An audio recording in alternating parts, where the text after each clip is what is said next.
Трудно ли е да се измисли? Или история на химикалката? Химикалката на пръв поглед е обикновен и доста прост предмет, на който никой не придава значение в наше време. А всъщност писмеността и писането са онова, което е в основата на създаването, споделянето и развитието на цивилизацията ни. Историята на създаването на химикалки за писане датира от повече от 6000 години. През този дълъг период на развитие на човечеството се извършва значителна модернизация на инструментите за писане. В далечното минало хората са използвали камъни за рисуване върху скали.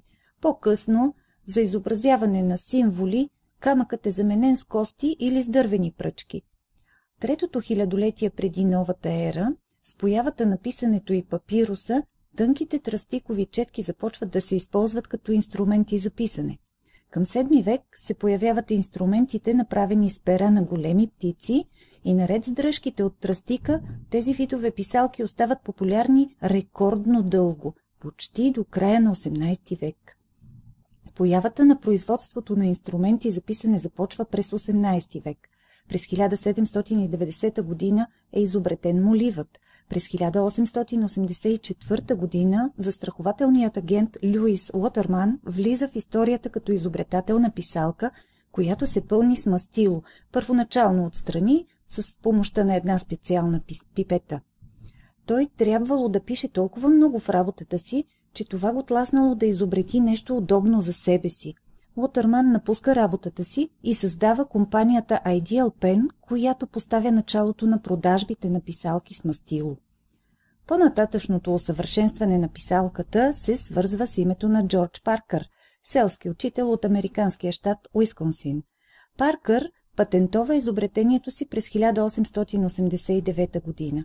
Създадените от него писалки с мастило се наричат Eternal Pen и поради високото си качество получават признание в целия свят. Това можеше да продължи безкрайно, ако Ласло Биро не се беше намесил през 1943 година. Поради естеството на работата си, той е журналист, Биро често посещавал печатницата и като видял лист от вестник, почти изсъхнал веднага след излизане от ротационната машина, веднъж си помислил, защо не може резервоарът на вечната писалка да се напълни с някакво специално мастило, което изсъхва също толкова бързо. Толкова бързо, колкото печатарското мастило. Тогава работата с писалка би била много по-приятна. След консултация с брат си, който бил професионален химик, Биро заменя писалката с свободно въртяща се топка. Първият прототип на химикалка е създаден през 1938 година. Преди Втората световна война ситуацията в Унгария става опасна за либерален журналист като Биро. Налага се да емигрира първо в Париж, където получава патент за изобретението си, след това в Испания и накрая през 1940 година в Аржентина. Тук той намира един финансист, който се съгласява да инвестира в революционната му идея, подобрява дизайна и разработва машини за производство. Първите продукти на малката фабрика, построена от Биро, са пуснати в продажба в Аржентина през 1943 година и струват значително повече от добра писалка с мастило.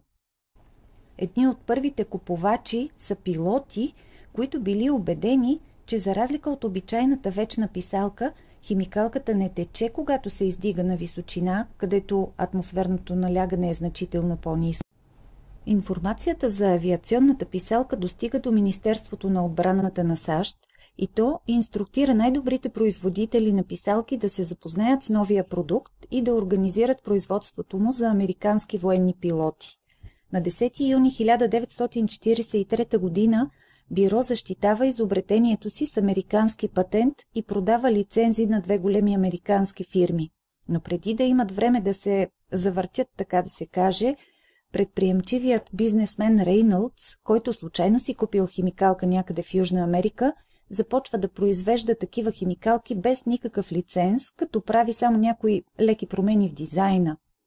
В началото технологията за производство била скъпа, но технологията еволюира към простота и по-ниска цена и през 1953 година френският предприемач Марсел Бик инвестира пари в разработването на евтини химикалки и изобретява първите дизайни за еднократна употреба. Производствените разходи намалели толкова много, че химикалките стават широко достъпни. Така химикалките се разпространяват по света и стават незаменими помощници за нас. А какво за ролерите? В началото на 90-те години на миналия век се появяват ролерите, които използват по-тънки топчета, по-финно мастило също така. В средата на 90-те години технологията на ролера е значително усъвършенствана. Днес производството на химикалки е твърде разнообразно. Има дори химикалки с часовници, радио, диктофони. Неотдавна се появи писалка-компютър, която пише с обикновено мастило върху специална хартия, а вградената камера разпознава написания текст и го изпраща директно на компютъра. Но въпреки всички постижения, най-обикновената химикалка не отстъпва позицията си и продължава да бъде един от най-простите и купувани артикули в света. През цялата история пишещите инструменти са претърпели много модификации, за да стават все по-удобни за нас. Днес имаме всякакви инструменти за писане, рисуване, чертане. Нашият съвет, когато става въпрос за създаване на мисловен шедьовър и тренировки по кръснопис, е по-добре да осигурите на детето си удобна писалка, близка до класическата. Обещаваме, опитът му ще бъде неописуем. Доказателството. Дори в ерата на технологиите, писалката остава най-важният инструмент в историята на ума. Писането е уникална част от културното и научното ни наследство и никой не може да оспори този факт. Ако ви се струва ценна информацията, която научихте току-що, абонирайте се за канала на Академия Кит и включете известията от нас, за да получавате още и от школа Кръснопис. А коя е вашата любима марка писалка? Споделете в коментар. Ние в Академия Кит обичаме да пишем и с химикалки с изчезващо мастило и с всички други разновидности на химикалки, писалки, моливи